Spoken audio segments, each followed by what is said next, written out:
Most of us go through life avoiding this topic. We'll talk about birthdays, weddings, and first steps, but when it comes to the final steps, we stay quiet. Maybe it's because we're scared. Maybe it's because we don't know what to expect. But here's the truth I've learned from speaking with experienced hospice nurses, men and women who have been at the bedside of thousands of peaceful passings. When you understand what happens in those final days, it's not as frightening. In fact, it can be deeply beautiful. That might sound strange, but stay with me, because what I'm about to share could completely change the way you see the end of life. Hospice nurses say there are 5 signs that almost always happen before an elderly person passes. Gentle signals that the body and soul are preparing for their next chapter. And once you know these signs, you can be ready not just emotionally, but practically, to make those last moments calm, dignified, and full of love. This isn't about predicting the exact moment. It's about recognizing the whispers before the goodbye. So if you've ever wondered, how will I know? Will I be ready? Will I say the right things? You're in the right place. And I want to ask you something before we go any further. If you care about your loved ones, and you believe in learning how to handle life's most important moments with grace, kindness, and courage, take a second to subscribe. It's free, and it means you'll always have someone in your corner bringing you wisdom and comfort for the hardest topics we face. So, let's take a deep breath together. We're going to walk through this gently, side by side. No rush, no fear, just understanding. Because the more we know, the more we can make sure our loved one's last chapter is written with compassion, dignity, and peace. Before we get into the signs themselves, I think it's important to understand who notices them first, and why their insight matters so much. Hospice care is a special kind of support for people in the final stage of life. It's not about giving up, it's about making every remaining day as comfortable, peaceful, and meaningful as possible. And at the heart of hospice care are the nurses, quiet heroes who walk this sacred road with families every single day. These nurses are there in the living rooms by the bedsides in the quiet hours when the rest of the world is asleep. They've been with thousands of people in their final weeks, days, and moments. And because of that, they've started to notice patterns. Subtle changes that happen again and again, small shifts in breathing, energy, or even the way someone talks, that let them know it's almost time. One nurse told me about a woman in her late 80s who loved listening to old gospel songs. One afternoon, the nurse noticed her breathing had slowed and her hands felt cooler. She gently told the family, it may be time to gather everyone. They called the grandchildren, sang her favorite hymn around her bed, and within a few hours she passed peaceful, surrounded, loved. The family later said, we didn't feel caught off guard. We were ready to say goodbye, because someone told us what to look for. And that's what makes hospice nurses so remarkable. They're not fortune tellers. They can't circle a date on the calendar, but they do know the natural indicators, the signs our bodies give when we're nearing the end. By the way, if you want to keep learning from real-life wisdom like this, lessons that can prepare you for life's hardest moments, make sure you click subscribe right now. Because the truth is, we'll all face this one day, either for someone we love or for ourselves. And having this knowledge ahead of time, it's one of the most loving gifts you can give your family. Now let's start with the very first sign hospice nurses see again and again, and why it might be the one that catches most families off guard. The very first sign hospice nurses mention almost every time is a change in breathing patterns. Now, we're not talking about the normal ups and downs we all have when we sleep. This is something different, something called the Cheyne-Stokes pattern. It can be surprising the first time you hear it. The breathing becomes irregular. Sometimes it's shallow, almost like a whisper. Then suddenly, there's a deeper breath followed by a pause that feels just a little too long. Families often lean in, thinking, was that the last breath? And then another one comes. It can repeat in cycles, and at first, it's unsettling. But hospice nurses want you to know, this is the body's way of conserving energy. The brain's signals to breathe are slowing, and the body is focusing on comfort, not activity. One hospice nurse told me about sitting beside a woman named Margaret. She was in her 90s, her skin soft and paper-thin, her hands resting lightly on the blanket. I remember holding her hand as her breathing slowed, the nurse said. Her daughter sat on the other side, her eyes wide with worry. I explained gently, this is normal. She's not in pain. Her body is just taking its time between breaths. And in that moment, I saw the fear fade from her daughter's face.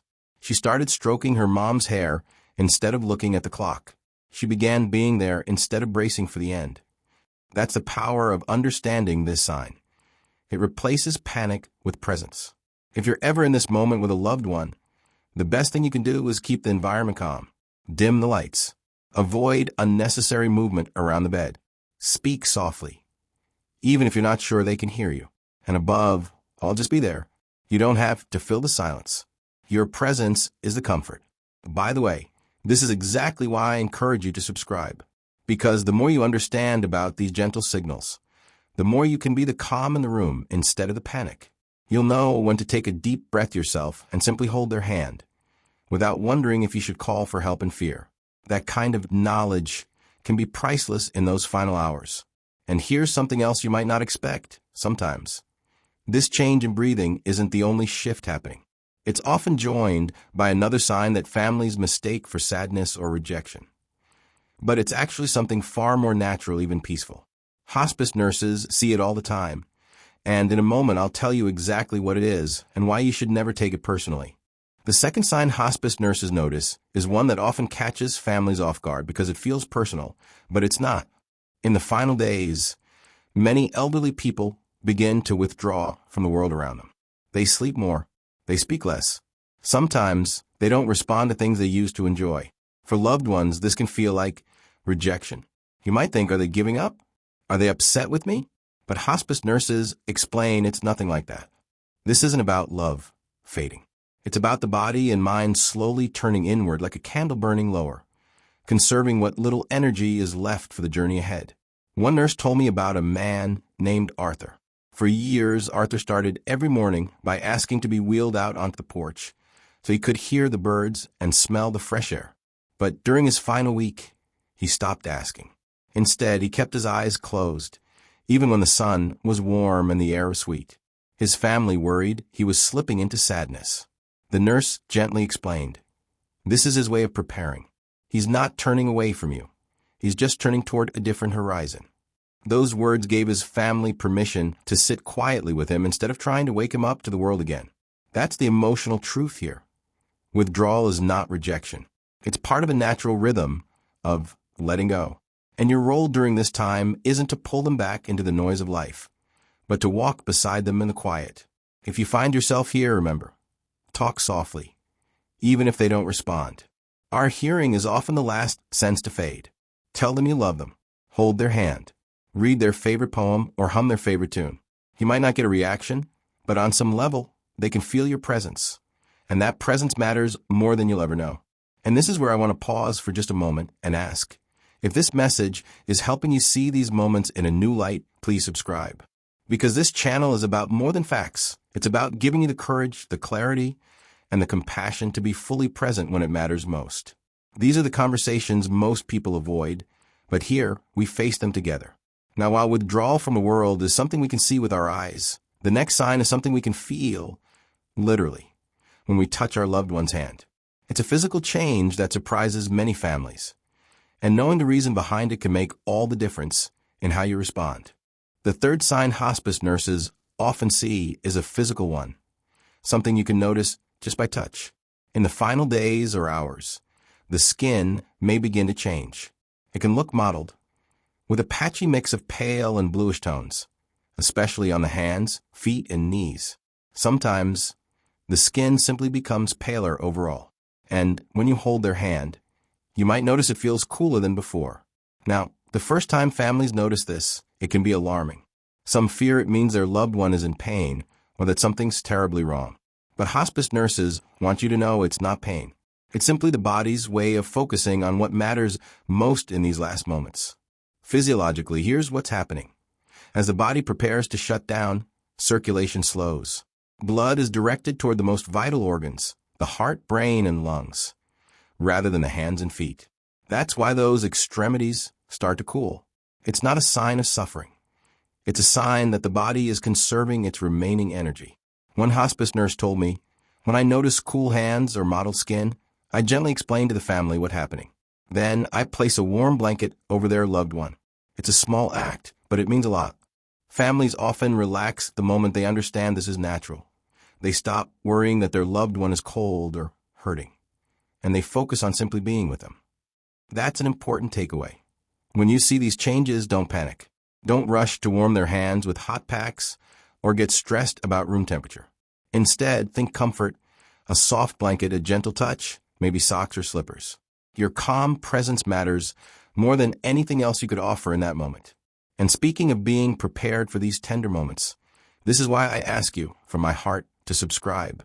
Because here we talk about the things no one else prepares you for, so that when these moments come, you're not frozen in fear or confusion. You'll know exactly what's happening, and you'll know how to respond with love, not panic. Now, while these physical changes are a quiet sign of the body slowing down, the next sign is almost the opposite. It's one that often fills families with hope. A sudden burst of energy, clarity, or appetite after days of weakness. Hospice nurses call it the rally, and it can be both a gift and a bittersweet warning. And in a moment, I'll explain why. The fourth sign is one of the most surprising, and for many families, one of the most emotional. Hospice nurses call it the rally. And if you've never heard of it before, it can take your breath away. After days, sometimes weeks of weakness, silence, and sleeping most of the time, a loved one may suddenly seem better. They might open their eyes and hold conversation. They might sit up and ask for a favorite meal. They may laugh, smile, or even tell old stories with a clarity you haven't seen in days. One hospice nurse told me about a gentleman who hadn't spoken for almost a week. He was drifting in and out, eating only a few spoonfuls a day. Then, one evening, he opened his eyes and said, "I could go for some chocolate cake." His family laughed through their tears, rushing to the kitchen. They sat with him, feeding him small bites while he smiled and joked with his grandchildren. That night, he passed away peacefully in his sleep. The last memory his family had of him was joyful, not sorrowful. This surge of energy happens because the body is making one last push. No one fully understands why, but hospice nurses believe it's the mind and body gathering the final reserves to connect with loved ones one last time. It's not a sign of recovery, though it can feel like it in the moment, but rather a final gift. That's why nurses often tell families, cherish it. Don't waste time worrying about what it means. Take photos if it feels right. Say the things you've been meaning to say. Share old memories. Sit close. Hold their hand. Be fully present. Because when this moment comes, it's a window, and you never know how quickly it will close. And I want to say this again because it's important. Knowing about the rally beforehand can help you use that time wisely, instead of being caught off guard or thinking, maybe they're getting better. This is exactly why I hope you'll subscribe. So when life gives you these moments, you're ready to receive them, not second-guess them. Now, while the rally is one of the most uplifting signs, the next and final sign hospice nurses talk about is one that many people find mysterious, even comforting. It's when a loved one begins speaking to people you can't see, or describing places they've never been. And nurses say, it's more common than you think. The fifth sign hospice nurses mention is one of the most mysterious, and in many cases, the most comforting. In the final days, or even hours, many people begin speaking to loved ones who have already passed away. They might call out a parent's name, reach for the hand of a sibling who's been gone for decades, or smile as if they're watching something only they can see. Hospice nurses say this happens far more often than most families realize. Some patients will describe seeing peaceful places, gardens, warm light, or beautiful landscapes they've never been to. Others will carry on what sounds like a real conversation, pausing as if listening to a response. One nurse shared the story of a woman named Helen. She had been quiet for days, barely opening her eyes. Then one afternoon, she lifted her hands and smiled. "Oh, Robert, you came for me," she whispered, saying her late husband's name. Her daughter began to cry, but the nurse leaned in and said, "This is a good thing. She's not afraid." In that moment, Helen's family went from fearing her passing to feeling grateful that, in her mind, she wasn't alone. It's important to know this. When these visions happen, they're not hallucinations in the medical sense. They're part of a deeply personal experience as someone transitions from this life to the next. Whether you see it as spiritual or as a natural part of the mind's journey, it's a sign of peace, not distress. If you witness this, The best thing you can do is not to correct or dismiss them. Don't say, "But Robert isn't here," or "That's not real." Instead, listen, smile, offer gentle reassurance like, "That sounds wonderful," or tell them I said hello. Your acceptance helps make the moment calm and comforting. And this is exactly the kind of thing most people don't prepare for, which is why I encourage you to subscribe. These are moments you can't get back, and knowing how to respond can make all the difference in your loved one's comfort and in your own memories. Here, we talk about the parts of life that are hardest to face, so that when they come, you can meet them with grace, compassion, and understanding. Now that we've gone through all 5 signs, let's gently bring them together. And I'll show you how this knowledge isn't just about the end of life, but about making the most of the time we still have. So let's take a deep breath together and gently look back at what we've learned. Hospice nurses, with their years of tender experience, have shown us that there are often 5 signs a loved one is nearing the end of their journey. First, there are the changes in breathing, the Shane-Stokes pattern, those long pauses and soft breaths that mean the body is conserving its remaining energy. Second, there's withdrawal from the world, more sleeping, less talking, a turning inward that isn't rejection, but preparation.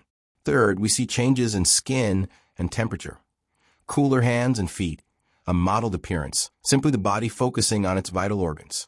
Fourth, sometimes there's that unusual surge of energy, the rally, when someone suddenly becomes more alert, asks for a favorite food, or smiles and talks after days of quiet.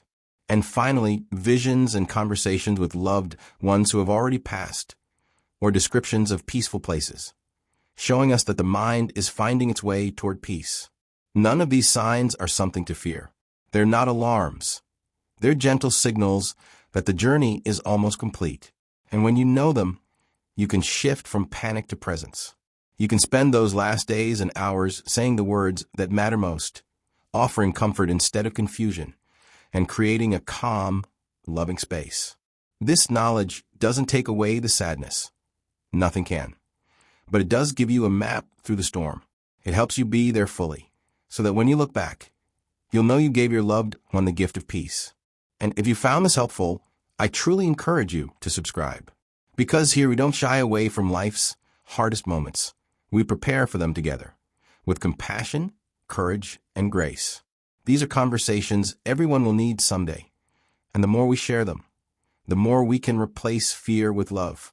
Up next, I want to leave you with a final thought, one that will help you carry this knowledge in your heart without it feeling heavy. The end of life is not the end of love. That bond you've built with your parent, your spouse, your grandparent, your dear friend, it doesn't vanish when they take their last breath. It lives on in the memories you've made together, in the lessons they taught you, in the way you carry a piece of them in your heart every single day. One hospice nurse once told me, "Love doesn't end. It just changes form." And I think that's the most beautiful way to see it. Even after goodbye, the laughter, the advice, the warmth of their presence can still guide you. That's why I believe we need to talk about death more openly, not to be morbid, but to be ready. The more we understand it, the more we can focus on what matters most while we still have time. We can be present. We can listen. We can say the words we've been holding back. And if there's one thing I hope you take away from this, it's that hospice care isn't something to call at the very last moment. It's a gift you can give earlier, so your loved one and your whole family can have the guidance, comfort, and dignity they deserve for as long as possible. If this video has given you even a little more peace, I want to invite you to subscribe. Here, we share the conversations most people avoid, so that when life brings you to these moments, you'll know how to walk through them with grace. And if you share this video, you might be giving someone else the same comfort you've just received, and that could mean the world to them. So take a deep breath. Hold your loved ones a little closer tonight. And remember, while we can't control how much time we have, we can control how we spend it. Let's spend it with love, compassion, and understanding. Always.